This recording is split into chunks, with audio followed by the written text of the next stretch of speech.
Hello and welcome back to all of you. एक बार फिर आप सभी का स्वागत है आपके अपने डिजिटल प्लेटफॉर्म पर। क्या हाल चाल है आप सभी के? बढ़िया, राजी खुशी। तो साथियों, जैसा कि आप सभी को पता है कि आरपीएससी के द्वारा अभी थोड़ी देर पहले एक नोटिफिकेशन जारी किया गया है और वो नोटिफिकेशन है आरपीएससी द्वारा सितंबर महीने में आयोजित की जाने वाली सब इंस्पेक्टर भर्ती 2021, जिसकी री एग्जाम हो रही है अभी।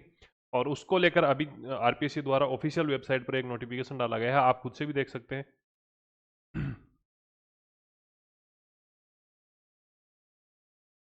हाँ, तो ये जो नोटिफिकेशन है इसमें ये कहा गया है कि press note regarding online edit for all candidate of sub inspector 2021 के जो कैंडिडेट हैं उनके बारे में। बेसिकली यहाँ पर क्या कहा गया है कि जो कोर्ट की लड़ाई चल रही थी, जो पिटिशनर की लड़ाई चल रही थी आरपीएससी के मध्य, जो ऊहापोह की स्थिति थी उसको अब क्लियर किया गया है। यहाँ पर ये कहा गया है कि देखो, पिछली बार क्या हुआ था, जब 2021 की जो भर्ती है उसको कैंसिल किया गया और कैंसिल करने के बाद में जितने भी लोग अटेंड हुए थे, मतलब 2021 में जिन लोगों ने पेपर दिया था, उनको ही मौका दिया गया था वापस से एग्जाम में अपीयर होने के लिए। और इसको लेकर काफ़ी कोर्ट में बहस रही, कई लोगों के द्वारा पिटीशन लगाई गई, बार बार लगाई गई। और उसके मद्देनजर हाई कोर्ट के द्वारा डिसीजन दिया गया था कि भी 2021 के अंदर जिन भी लोगों ने फॉर्म भरे हैं, जितने भी लोग जो उस समय फॉर्म भर चुके थे फरवरी 2021 में जब नोटिफिकेशन आया था, जब 13, 14 और 15 तारीख को आपकी जो एग्ज़ाम हुई थी सितंबर महीने के अंदर, उस समय जिन कैंडिडेट के द्वारा फॉर्म भरा गया था उन सभी कैंडिडेट को यहाँ पर अलाउ कर दिया गया है। तो ये आप में से कुछ सौ लोग जो है इससे सहमत हो सकते हैं कि भाई ठीक है, बढ़िया है, सभी को मौका मिला। कुछ लोग हो सकता है इससे असहमत हों कि सर पहले कंपटीशन ठीक था। पहले की बात करें तो लगभग 1,55,000 लोगों ने फॉर्म भरा था अभी मई महीने के अंदर। और एक सीट की बात करें तो लगभग एक सीट पर 180 लोगों का कंपटीशन था। इतने लोग जो आपस में प्रतिस्पर्धा कर रहे थे एक पोस्ट के लिए। अब क्या कुछ नोटिफिकेशन में आपको कहा गया है, और आपके जो कॉमन डाउट हैं, क्योंकि मई महीने में अभी हाल फिलहाल के अंदर ही जो आपकी एग्जाम के अंदर वापस से री फॉर्म के लिए री एग्जाम के लिए फॉर्म एडिट करवाए गए थे, उस समय क्या कुछ कॉमन प्रॉब्लम रही थी उनके बारे में भी हम बात करेंगे। कई बच्चे आप में से ऐसे होंगे जिन्होंने कंपटीशन छोड़ दिया होगा, तो उनके एसएसओ आईडी भूल गए होंगे, किसी के नंबर चेंज हो गए होंगे तो ओटीपी नहीं आएगी। इस प्रकार के जो कॉमन डाउट हैं उनको भी हम डिस्कस करेंगे। साथ ही साथ आप सभी को पता है कि पिछले 12 महीने के अंदर आरपीएससी द्वारा सब इंस्पेक्टर को लेकर 3 एग्जाम हो चुकी है और चौथी एग्जाम आपकी सितंबर में आयोजित होने ही वाली है। तो सभी का अगर कॉमन रिजल्ट देखें, भाई टेलीकॉम की भर्ती हुई थी नवंबर महीने के अंदर, 9 नवंबर को। फिर उसके बाद में सब इंस्पेक्टर भर्ती 2025 के लिए 2 शिफ्ट के अंदर पेपर आयोजित कराए गए थे, एक तो 5 अप्रैल और 6 अप्रैल को। उन सभी के अंदर क्या कुछ कॉमन रहा, आपको किस तरीके से स्ट्रेटजी अब आगे की अपनानी है दोनों ही कैंडिडेट के लिए, जो पहले फॉर्म एडिट कर चुके थे उनके बारे में, और जो नए अभ्यर्थी अब नए फॉर्म एडिट करेंगे उनके बारे में, दोनों ही कंडीशन के अंदर हम बात करने वाले हैं। आपको वीडियो के अंत तक जुड़े रहना है, निश्चित रूप से आपको यहाँ से बेनिफिट मिलने वाला है। ठीक है, सबसे पहले आरपीएससी द्वारा ये अभी जो है हाल फिलहाल के अंदर 7 तारीख को, आज अभी थोड़ी देर पहले इसका जो नोटिफिकेशन जारी किया गया था। ऊपर वाला तो आप कहानी छोड़ो, डायरेक्ट हम बात करते हैं जो काम की चीज़ है, क्योंकि ज़्यादा लंबा चौड़ा हमें वीडियो बनाना नहीं है। 8 तारीख से लेकर और 22 तारीख तक ऐसे कैंडिडेट जिन्होंने वर्ष 2021 में जब नोटिफिकेशन आरपीएससी द्वारा निकाला गया था फरवरी महीने में, तब उन्होंने फॉर्म फिलअप किए थे, वे सभी कैंडिडेट इसमें फॉर्म फिलअप कर सकते हैं, छोड़ के एक कंडीशन में। यदि आपने महीने भर पहले, मतलब मई महीने के अंदर आपने अगर फॉर्म एडिट कर दिया है, तो आपको वापस से फॉर्म एडिट करने की आवश्यकता नहीं है, आपको देखने की आवश्यकता नहीं है। आप अपनी जो एग्जाम है उसकी बढ़िया तरीके से प्रिपरेशन जो आप कर रहे थे उसी उससे और बेहतर करने का प्रयास करो। ठीक है, यहाँ पर कहा गया है कि 8 तारीख को फॉर्म स्टार्ट होंगे, मतलब कल, और 22 तारीख तक आपके फॉर्म जो है वो एडिट करने हैं। अब फॉर्म में क्या एडिट करना है वो देख लेते हैं। लगभग आपको जो है वो एग्जाम के लिए 60 दिन दिए हैं। 22 जुलाई की बात करो तो 22 जुलाई आपके पास में कितने, 60 दिन। एग्जाम की डेट के बारे में भी हम बात करेंगे कि क्या एग्जाम की डेट आगे जा सकती है, क्या कुछ परिस्थितियां यहाँ पर बनती है, उन सभी चीज़ों के बारे में भी हम यहाँ पर बात करने वाले हैं। तो बात करें एडिट की, तो एडिट में आपको ध्यान रखना है कि कौन कौन सी चीज़ें हैं जिनको आपको एडिट करना है। ओटीआर में एडिट करने के लिए आपको कौन कौन सी चीज़ें हैं जो अपडेट करनी है। सबसे पहले आपका मोबाइल नंबर, अगर आपने पुराने वाला रखा है तो भी अपडेट करना है, यदि आपने नया नंबर किया है तो वो तो करना ही करना है। ठीक है, आपका ईमेल एड्रेस में अगर कोई चेंजमेंट है तो वो आपको अपडेट करना है। करस्पॉन्डेंस एड्रेस, मतलब पत्राचार का कोई पता है, जहां आप रहते हो वो अलग स्थान हो सकता है और आपका मूल स्थान अलग हो सकता है। जैसे अगर मान लो आपके डॉक्यूमेंट तो है गांव के और आप रह रहे हो किसी नज़दीकी शहर में, मान लो कोई अगर जोधपुर का है तो वो भाई जोधपुर में रह रहा होगा और आसपास में उसका गांव का एड्रेस होगा, तो अगर पत्राचार का पता आपको चेंज करना है तो वो आप कर सकते हो। इसके अलावा लाइव फोटो आपको लेनी है। 2021 के समय होता था कि हम फोटो अपनी तरफ से अपलोड करते थे, परंतु आजकल आपको लाइव फोटो अपडेट करनी होती है, लाइव आपकी जो है वो फोटो खींची जाती है। थंब इम्प्रेशन, अंगूठे का निशान है, सिग्नेचर है, ये 6 चीज़ें ऐसी हैं जो आपको आप अपडेट करनी है। ई मित्र पर कर लेना, खुद डॉक्टर मत बनना, सीधी बात है। वो दिन रात काम करते हैं, उनका काम ही यही है कि ये चीज़ें अपडेट करें। इस चीज़ पूरे सिस्टम के बारे में, इकोसिस्टम के बारे में उनको जानकारी रहती है। उल्टा सीधा कर दोगे। कई बच्चों के पिछली बार जब मई महीने के अंदर आरपीएससी द्वारा फॉर्म ओपन किए गए थे, उस समय देखने को मिला कि भाई के नंबर दे दिए तो भाई की एसएसओ आईडी से डाटा आ गए। अपने को काम नहीं करना है, गलती नहीं करनी है। जब इतनी मुश्किल से अपने को मौका मिला है, तो अब सिली मिस्टेक्स के माध्यम से ज़्यादा हेड हेडेक जो है वो नहीं पालनी है आपको। ठीक है, ये पूरा जानकारी आपको दे रखी है। अब इसके अलावा यदि किसी बच्चे को कोई भी दिक्कत होती है, किसी भी स्टूडेंट को अगर कोई भी दिक्कत होती है, वो दिक्कत किस प्रकार से हो सकती है। मान लो किसी ने उस समय ये कह दिया हो कि भाई मेरी तो जो डिग्री है वो उस समय पर पूरी नहीं हुई थी, अब मेरे को अप्लाई करना चाहिए या नहीं करनी चाहिए, मेरी ग्रेजुएशन फाइनल ईयर थी वो करूँ या नहीं करूँ। एक तो ये कॉमन डाउट है। दूसरा कॉमन डाउट है कि उस समय जो है वो मेरे नंबर दूसरे थे, अब दूसरे हैं। उस समय मेरी एसएसओ आईडी दूसरी थी, अब दूसरी है। उस समय मेरा रिजल्ट नहीं आया था, बाकी मैंने एग्जाम दे दी थी। सारी जो कंडीशन है, जो भी चीज़ें हैं, वो किसी और से पूछने की आवश्यकता नहीं है। आरपीसी ने ये कहा है कि हमने इसके लिए अलग से पोर्टल बनाया है, जिससे हमने क्या नाम दिया है, ग्रीवेंस पोर्टल। क्या नाम दिया है? ग्रीवेंस पोर्टल दिया है। ये जीके के हिसाब से भी देख लेना, क्योंकि आरपीएससी के द्वारा नवाचार किया गया है। और अभी आपका जो सब इंस्पेक्टर का पेपर हुआ था, उसमें इनोवेशन पूछे थे आरपीएससी के, में कूट मिलान का एक क्वेश्चन आया था। अगर आपने पेपर दिया है तो आपको ध्यान में आ रहा होगा। तो ग्रीवेंस पोर्टल एक बनाया है, जिसके तहत आप क्या कर सकते हो, ये उसका एड्रेस है https:/rpsc.rajasthan.gov.in GRV लॉगिन। इसके तहत आप क्या कर सकते हो, अपना कोई भी डाउट है वो आरपीएससी से पूछ सकते हो। आप जैसे कर इस पे लिखोगे अपनी जो भी चीज़ें हैं, और उसके बाद में क्या होगा, उसके बाद में आपके पास में उस विषय वस्तु से संबंधित आपके पास में रिप्लाई आ जाएगा। ठीक है, तो ये चीज़ें हैं। अब इसमें आप क्या कर सकते हो भाई, 22 तारीख से पूर्व और दिनांक 15/2026 तक दर्ज कर सकते हैं। मतलब 15 जुलाई से लेकर और 22 तारीख तक आपका जो भी डाउट है वो इसके अंदर यहाँ पर आप लिख सकते हैं। तो इसके बारे में तो आपको कोई डाउट नहीं रहा होगा। अब हम बात करते हैं हाँ, बाकी के जो नियम वगैरह हैं, ये 22 तारीख को जो नोटिफिकेशन आया था, 22 मई को, और 3 फरवरी 2021 को जो मूल आपका नोटिफिकेशन आया था, उसके अनुसार ये चीज़ें रहने वाली है। अब हम बात करते हैं एग्जाम डेट के बारे में।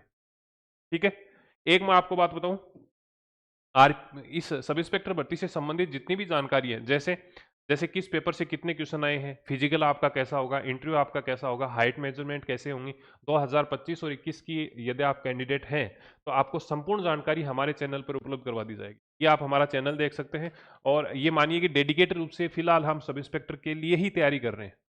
ठीक है, तो आपको निश्चिंत रहना है। यहाँ पर बहुत सही प्लेटफॉर्म पे आए हो आप यहाँ पर। ठीक है, तो यदि आपने अभी तक हमारा चैनल सब्सक्राइब नहीं किया है, टेलीग्राम से नहीं जुड़े हैं, तो वो जुड़ सकते हो। टेलीग्राम पर आपको हिंदी मीडियम में इंग्लिश हिंदी का ट्रांसलेट करके जीके वगैरह का सिलेबस दे रखा है, रिवर्स कैलेंडर टेक्निक दे रखी है, बहुत कुछ है जो टेलीग्राम पर आपको फ्री ऑफ कॉस्ट उपलब्ध करवा रखा है।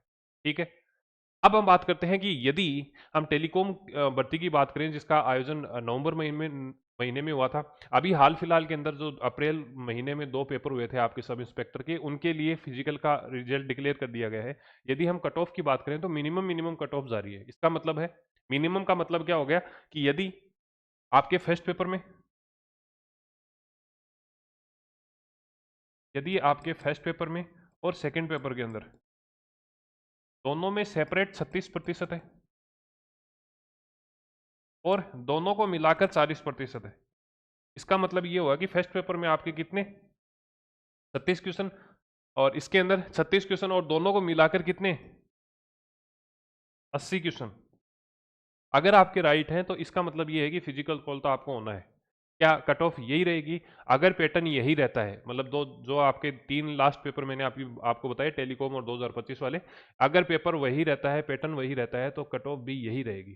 फिर नाम मात्र का आप ये मान के चलिए कंपटीशन रहने वाला है। इतनी आसान सब इंस्पेक्टर की जॉब आप भविष्य में कभी नहीं देख पाओगे, ये मैं गारंटी के साथ में आपको कह सकता हूँ।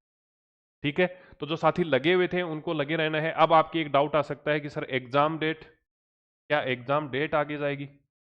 तो मैं कहूँगा नहीं जाएगी। क्यों नहीं जाएगी? क्योंकि आरपीएससी का एक नियम है कि भैया अगर आप फॉर्म भरवाते हो तो आपको तैयारी के लिए एटलीस्ट 45 दिन देने होते हैं। ठीक है, और 22 तारीख को है आपकी लास्ट सबमिशन डेट, तो आपके पास में लगभग 60 दिन बचते हैं। ठीक है, मैंने आपको रिवर्स कैलेंडर वाला कल परसों ही डाला है टेलीग्राम में, आपको एग्जैक्ट हर डे का पता होता है कि भैया 22 तारीख को मेरे पास में कितने दिन है, 22 जुलाई को, और 30 जुलाई को मेरे पास में कितने दिन है, तो एग्जैक्ट आपके पास में डे काउंटिंग रहती है। रिवर्स कैलेंडर का यही फायदा है, टाइम मैनेजमेंट बहुत शानदार होता है, आप गोल को और आसानी से अचीव कर सकते हैं। ठीक है, तो ये चीजें बता दी हैं। अब मैं ये बता रहा था कि आपको 36 क्वेश्चन चाहिए। हिंदी वाले में तो हर कोई लेके आ जाएगा, बात आती है जीके जीएस में, जो सेकंड पेपर है आपका जीके जीएस वाला जो पेपर है, उसमें थोड़ी सी टफनेस आ रही है। उसके लिए एक बहुत ही बढ़िया तरीके से हमने माइंड मैप तैयार किया है, और ये मैंने टेलीग्राम पर भी डाल दिया है, तो आप वहां से भी देख सकते हैं इसको। क्या देखा है कि भैया इतने बड़ा सिलेबस है। देखो अब तो खैर आरएस प्री का सिलेबस चेंज हो गया है, पर पहले की बात करें तो आरएस प्री का हु बहु डिट्टो लाइन बाय लाइन जो है यहाँ पर कॉपी किया गया था सिलेबस पीएसआई के लिए। ठीक है, अब हुआ क्या है कि भैया यहाँ पर इतने सब्जेक्ट हैं, हम किस प्रकार से करें। और जब हम 2021 में पेपर दे रहे थे, उस समय हमारा पेपर अच्छा हुआ था, हमारा सिलेक्शन भी हो गया था, ट्रेनिंग हो गई, पर चलो री एग्जाम किसी कारण से हो गया है।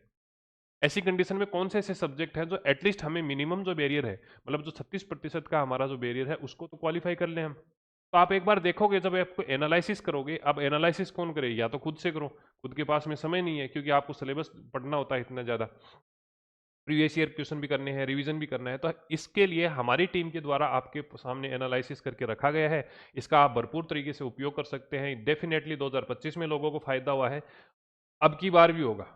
ठीक है, तो हम बात करें देखो राजस्थान इतिहास की, तो जब 2021 के अंदर 3 शिफ्ट में पेपर हुआ था, 13, 14 और 15 सितंबर को, उस समय की स्थिति ये थी कि राजस्थान हिस्ट्री से ऑन एवरेज 5 क्वेश्चन आते थे, 4 क्वेश्चन 6 क्वेश्चन, तो एवरेज हम 5 क्वेश्चन मान लेते हैं। परंतु अभी वर्तमान में क्या स्थिति हुई है, वर्तमान में 9 नवंबर 2025 को टेलीकॉम का पेपर हुआ है, और अभी 5 और 6 अप्रैल को 2025 के पेपर हुए हैं। इनमें आपने देखने को मिलेगा कि ये क्वेश्चन जो है वो 5 से घटकर 2 हो गए हैं। इसका मतलब ये हुआ कि जब आप राजस्थान की सभ्यताओं से प्रारंभ करते हैं, उसके बाद में राजा महाराजा पढ़ते हैं, राजवंश पढ़ते हैं, उसके बाद में मिडाई आपकी जो 1857 की क्रांति है, किसान आंदोलन है, सारा कुछ कंटेंट मिलाकर लगभग 400 पेज के आसपास में ये कंटेंट बनता है, और उस कंटेंट से क्वेश्चन आपको मिल रहे हैं 2। इसका मतलब ये हुआ कि अगर आप 60 दिन के अंदर हिस्ट्री को, थ्योरेटिकल चीजों को नहीं पढ़ के, अगर आप प्रीवियस ईयर के क्वेश्चन पढ़ लेते हो, अगर आप वैसे ऑब्जेक्टिव क्वेश्चन लगा लेते हो, तो डेफिनेटली एक दो क्वेश्चन तो यहाँ से फंस ही जाएंगे, क्योंकि टोटल क्वेश्चन ही 2 ही आ रहे हैं। समझ रहे हो बात? थोड़ा सा आपको पैटर्न का भी पता चल जाएगा यदि आप प्रीवियस ईयर क्वेश्चन करते हैं तो। नेक्स्ट है राजस्थान आर्ट कल्चर से, यहाँ से आपको जो है वो लेटेस्ट ट्रेंड के अनुसार 5 से 6 क्वेश्चन आपको देखने को मिल रहे हैं। राजस्थान जियोग्राफी की बात करें, तो ये जो सब्जेक्ट है, ये आप थोड़ा सा जो है वेटेज का ध्यान रखते हुए इस पे फोकस कर सकते हैं। राजस्थान जियोग्राफी से 8 क्वेश्चन आते हैं, इसका मतलब ये है कि ये एक अकेला सब्जेक्ट आपको 16 क्वेश्चन दे के जाएगा, और इधर दोनों मिलाकर आपको 16 मार्क्स नहीं दे पा रहे हैं। ठीक है, उसके बाद में बात करें राजस्थान की इकोनॉमी और इंडियन इकोनॉमी। राजस्थान इकोनॉमी से लगभग वही 8 क्वेश्चन आते हैं। इंडियन इकोनॉमी की बात करें तो 7 से 8 क्वेश्चन यहाँ से आते हैं। तो मतलब ये हुआ कि अगर आप इकोनॉमी वाले दोनों पोर्शन कर जाते हैं, तो 8 + 8 लगभग जो है आपके पास में 16 क्वेश्चन रह जाते हैं। 16 क्वेश्चन का मतलब है 32 मार्क्स आपको केवल 2 सब्जेक्ट करवा के जा रहे हैं। ठीक है, अब राजस्थान इकोनॉमी के लिए मैंने अलग से वीडियो बनाए हैं, इंडियन इकोनॉमी के लिए अलग से वीडियो बनाए हैं, यूट्यूब पर फ्री ऑफ कॉस्ट है सभी के लिए। आप देख सकते हैं कौन से टॉपिक हैं जहां से बार बार क्वेश्चन रिवाइज हो रहा है, हर बार क्वेश्चन रिवाइज हो रहा है, उसको आपको ज्यादा फोकस में रखना है। इस तरीके से आप एलिमिनेशन के तरीके से, अब एलिमिनेशन एग्जाम में नहीं होगा, पेपर में नहीं होगा, एलिमिनेशन आपको सिलेबस में भी करना होगा।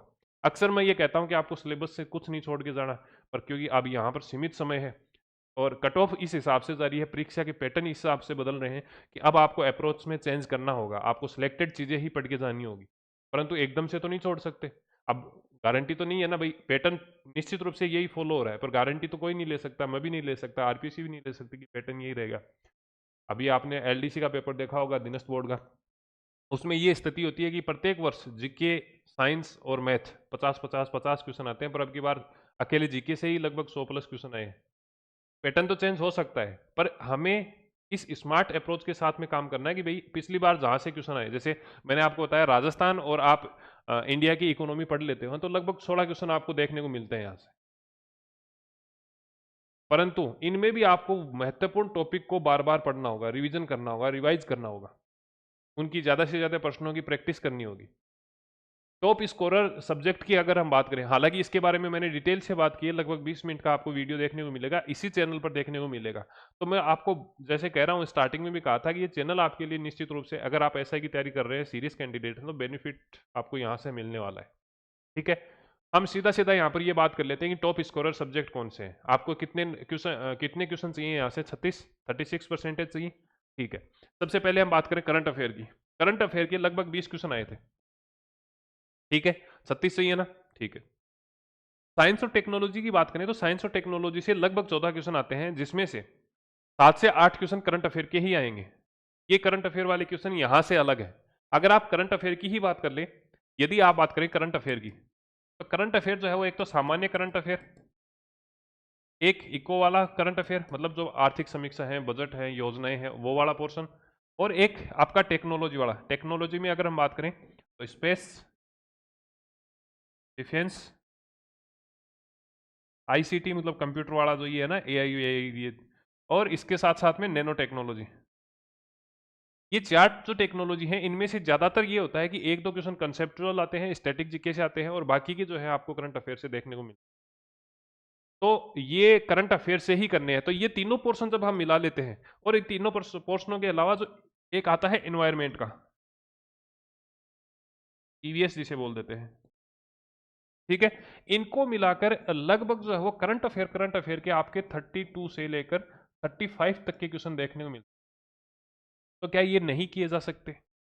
पहले ये होता था कि जो सामान्य आपका करंट अफेयर है वो लगभग 12 महीने का आता था, परंतु अब आजकल क्या आ रहा है, 3 से 4 महीने का आ रहा है। हम जोर मार के 6 माह का पढ़ लेते हैं। तो जनवरी से भी अगर आप कवर करते हो, या जैसे कि अब आपका सितंबर में एग्जाम है, तो अगस्त महीने का और सितंबर महीने का आप छोड़ देना, उसके बाद में जुलाई से लेकर और पिछले 6 महीने आपको बढ़िया वाले कर लेने हैं। सीधा सीधा कंसेप्ट मैंने आपको बता दिया कि भाई 32 के आसपास में क्वेश्चन आपको यहाँ से देखने को मिल जाएंगे। इसके अलावा और क्या कर सकते हैं? इसके अलावा आपको ध्यान रखना राजस्थान जियोग्राफी। राजस्थान जियोग्राफी के 8 क्वेश्चन आ रहे हैं। समझ रहे हो बात को? तो ये डायरेक्ट आपको यहां से लेके जा रहा है। ये वो सब्जेक्ट है जो हाई यील्डिंग है, मतलब यहां से सबसे ज्यादा क्वेश्चन आ सकते हैं आपके, और आ भी रहे हैं। इसी प्रकार मैं आपको हिंदी की एक पूरा सेशन लेके सोर्स बताऊंगा कि भाई हिंदी के क्वेश्चन कहां से आ रहे हैं, कौन कौन सी चीजें हैं जो आपको हिंदी में मैक्सिमम स्कोर तक पहुंचा सकती हैं। इसके अलावा किस टॉपिक को आपको ज्यादा फोकस करना है हिंदी में। इनके 5-6 टॉपिक ऐसे हैं जो आपको लगभग 50% पेपर को कवर करवा रहे हैं, और जबकि आप उलझे पड़े हो संधि में, समास में, उपसर्ग में, प्रत्यय में, उधर सबसे ज्यादा टाइम वहां दे रहे हो, सबसे कम क्वेश्चन वहां से आ रहे हैं। कौन कौन से ऐसे टॉपिक हैं जिनको आप छोड़ सकते हो क्योंकि सीमित समय बचा है? तो ये सारी चीजें हैं, ये आपको ध्यान रखनी है। इसके बारे में मैंने डिटेल से एक वीडियो बताया है, और इस पैटर्न को फॉलो करते हुए, इस क्रोनोलॉजी को फॉलो करते हुए हमने एक बैच लॉन्च किया है जिसका नाम है रक्षक बैच। क्या नाम है? रक्षक बैच। इस बैच में आपको क्या मिलेगा? देखो, अब इतना समय नहीं है ना कि हम पूरा क्लासेस के माध्यम से कवर कर लें। तो यहां पर होगा क्या कि कुछ ऐसे टॉपिक या कुछ ऐसे विषय जहां क्लास आवश्यकता होती है उनकी क्लास लगेगी, या फिर पीडीएफ नोट्स आपको उपलब्ध कराए जाएंगे। ठीक है, प्रीवियस ईयर की क्वेश्चन जो है वो आपको दोनों ही फॉर्मेट में, अगर हम बात करें टॉपिक वाइज, तो हिंदी के वर्ष 2011 से लेकर 26 तक फर्स्ट ग्रेड का अभी आपका मई और जून महीने में एग्जाम हुआ है, वहां तक के हिंदी के सारे क्वेश्चन आपको टॉपिक वाइज मिल रहे हैं। इसका मतलब ये हुआ कि हिंदी के तो आपको क्या मिलेंगे? Topic wise. और जीके जीएस की बात करें तो यहां आपको मिलेंगे सब्जेक्ट वाइज, मतलब पॉलिटी के जो है वो आपको एक जगह मिल गए, साइंस के आपको एक जगह मिल गए। यहां जो क्वेश्चन मिलेंगे वो आपको मिलेंगे 2021 और 2026 तक, क्योंकि जो ड्रास्टिक पैटर्न यहाँ पर देखने को मिला जीके वाला, वो यहाँ 2021 के या विशेषकर 2024, 25, 26 का जो पैटर्न है वो आपको देखने को मिला है। हिंदी वाली जो मैं टेस्ट सीरीज आपको बता रहा था, इसमें आपको ध्यान रखना है 2026 तक अपडेट कर दिया गया है। क्वेश्चनों की संख्या की बात करें तो लगभग 2700 क्वेश्चन तो आपको हिंदी के यहाँ से प्रीवियस ईयर के क्वेश्चन ही मिल रहे हैं, और 80 के आसपास में पेपर आपके अपडेट कर दिए गए हैं। ठीक है, तो ये चीजें आपको ध्यान रखनी है। इसके अलावा यहाँ पर आपको 3 टेस्ट सीरीज मिल रही है, 4 टेस्ट सीरीज, और एक टेस्ट सीरीज जल्द ही आपकी और ऐड हो जाएगी। मतलब प्रश्नों की संख्या में तो कोई कमी नहीं है ना। इसका मतलब ये हुआ, एक तो जीके की टेस्ट सीरीज है जिसमें 36 टेस्ट हैं, कुछ टॉपिक वाइज हैं, कुछ आपके फुल लेंथ टेस्ट हैं। एक हिंदी की टेस्ट सीरीज है, इन दोनों को मिलाकर 36 क्वेश्चन, 36 पेपर हो गए। ठीक है, एक हिंदी की मैंने आपको अभी बताया कि भाई टेस्ट सीरीज के फॉर्मेट में प्रीवियस ईयर के क्वेश्चन हो जाएंगे, और एक करंट अफेयर की टेस्ट सीरीज है मंथली। तो कुल मिलाकर 4 तो टेस्ट सीरीज मिल रही है, एक टेस्ट सीरीज और यहाँ पर लगभग 8 पेपर की फुल लेंथ टेस्ट में बहुत ही बढ़िया वाला तरीके से पैटर्न को फॉलो करते हुए हम जो है वो डिजाइन कर रहे हैं। जल्दी आपको इसके बारे में अपडेट मिल जाएगी। ठीक है, तो इस प्रकार से आपको बहुत शानदार कंटेंट यहाँ पर मिलने वाला है, करंट अफेयर के नोट्स मिलने वाले हैं, क्योंकि करंट अफेयर का अपने आप में वेटेज यहाँ पर 30 क्वेश्चन का है। आपने जितने भी एग्जाम हुए उन सभी के स्क्रीनशॉट हमारे टेलीग्राम में देखे होंगे, यदि आप पुराने स्टूडेंट हैं तो बहुत शानदार तरीके का कंटेंट आपको यहाँ पर उपलब्ध कराया जा रहा है। ठीक है, तो ये चीज़ है, नाम मात्र फीस के अंदर आपको यहाँ पर चीज़ें उपलब्ध कराई जा रही हैं। और इस प्रकार से प्रीवियस ईयर के क्वेश्चन आपको करंट अफेयर के भी मिलते हैं, क्योंकि अक्सर आप देखते हो कि सभी सब्जेक्ट के करंट अफेयर के अलावा आपको प्रीवियस ईयर के क्वेश्चन मिल जाते हैं, पर करंट अफेयर के नहीं मिलते। करंट अफेयर के यहाँ पर जून महीने का है, इसको अब अपडेट करके कहाँ जुलाई तक कर दिया गया है। तो जुलाई 2026 तक आरपीएससी के द्वारा, यूपीएससी के द्वारा और अधीनस्थ बोर्ड के द्वारा जितनी भी एग्जाम करवाई गई हैं उन सभी में आपके करंट अफेयर के जो क्वेश्चंस हैं वो सारे के सारे यहाँ पर समय समय पर अपडेट करते हैं। जैसे जुलाई तक हो गए, अब अगस्त में कोई एग्जाम होगी, जुलाई में अभी जैसे आपकी सेकंड ग्रेड की एग्जाम होनी है, तो उसमें जो करंट अफेयर के क्वेश्चन होंगे वो यहाँ पर कवर हो जाएंगे। ठीक है, तो ये सारी चीज़ें हैं। मेरे हिसाब से आपको कोई डाउट नहीं रहा होगा, फिर भी अगर आपका कोई डाउट है तो आप हमारे जो कमेंट बॉक्स है उसमें लिख सकते हैं। आने वाले 1 घंटे के अंदर जो भी आपके कमेंट होंगे उनका व्यक्तिगत रूप से मैं रिप्लाई करने की प्रयास करूंगा। ठीक है, कोर्स कैसे परचेज कर सकते हैं, तो एके एजुस्पेट के नाम से हमारी एप्लीकेशन है, उसमें जाना, कोर्स वाले सेक्शन के अंदर जैसे ही आप जाओगे तो आपको फाउंडेशन कोर्स मिलेगा, ईओआरओ का पार्ट बी का कोर्स वहाँ पर मिलेगा, आरएस और सॉरी रक्षक बैच जो है वो आपका एसआई के लिए यहाँ पर मिलने वाला है। तो मेरे हिसाब से कोई डाउट नहीं रहा होगा। फिर भी मैं ये कहूँगा लास्ट में कि अगर आप कुछ ज्वाइन नहीं कर रहे, आपको कुछ परचेज नहीं करना, सेल्फ स्टडी करनी है, वेल एंड गुड है। सबसे बेहतरीन जो आपका विकल्प है वो सेल्फ स्टडी का है। फिर भी मैं ये कहूँगा कि ये चैनल आपको ज़रूर सब्सक्राइब कर लेना है, टेलीग्राम लिंक ज्वाइन कर लेना है, आपको व्हाट्सअप चैनल ज्वाइन कर लेना है। उन सभी के लिंक्स, एप्लीकेशन के लिंक आपको डिस्क्रिप्शन में, कमेंट बॉक्स में मिल जाएंगे। उसका फ़ायदा ये रहेगा कि इस प्रकार के एनालिसिस आपको सामान्य तौर पर होता है क्या है कि जो कम्पिटिटिव इकोसिस्टम है, कम्पिटिटिव एग्जाम्स के लिए जो इकोसिस्टम है उसमें प्लेटफॉर्म, संस्थान, टीचर इस तरीके की चीज़ें आपको बताते नहीं है। अगर वो कर भी रहे हैं मेहनत तो फिर वो आपको डायरेक्ट कंटेंट देने का प्रयास करते हैं। इस प्रकार से बताने से एक तो आपको इमेज में क्लियरिटी आएगी कि भैया हम सही ट्रैक पर चल रहे हैं, इतना इतना कंटेंट हमने कवर कर लिया है, इतने इतने सोर्स हमने कवर कर लिए हैं। इस प्रकार से बातें हैं, और आपका जो भी डाउट है, जो भी प्रतिक्रिया है वो आप हमें लिख सकते हैं। मिलते हैं नए सेशन के साथ में, जल्द ही हम हिंदी के पैटर्न को बात करेंगे कि कौन कौन से ऐसे टॉपिक हैं जहां अभी अप्रैल महीने में सबसे ज़्यादा क्वेश्चन पूछे गए हैं। और निश्चित रूप से आपको उस वीडियो से बहुत बेहतरीन तरीके से फ़ायदा होने वाला है, क्योंकि 50% हिस्सा तो आपका हिंदी का है, और हिंदी ही ऐसा सब्जेक्ट है ऐसा ही भर्ती के लिए जो आपकी रैंक लगवाएगा, जो आपको जनरल कैटेगरी में लेके जाएगा। ठीक है, तो धन्यवाद, मिलते हैं नेक्स्ट सेशन के साथ में, तब तक के लिए थैंक यू।